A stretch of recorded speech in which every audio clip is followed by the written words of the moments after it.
তোমাকে আর কিছু দেব? খাওয়া শেষ? উঠছো কেন?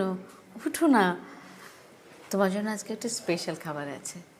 রূপা, রূপা, আয়, রাখ।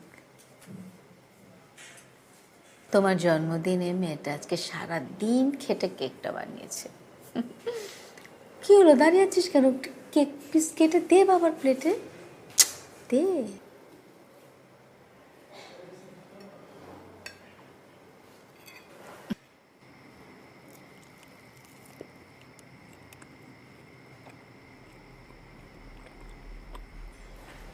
যার যেটা কাজ তার সেটাই করা উচিত। তোমার বানানো এই কেককে আমি কনফিডেন্টলি এটা বলতে পারি যে কেক বানানো তোমার কাজ না।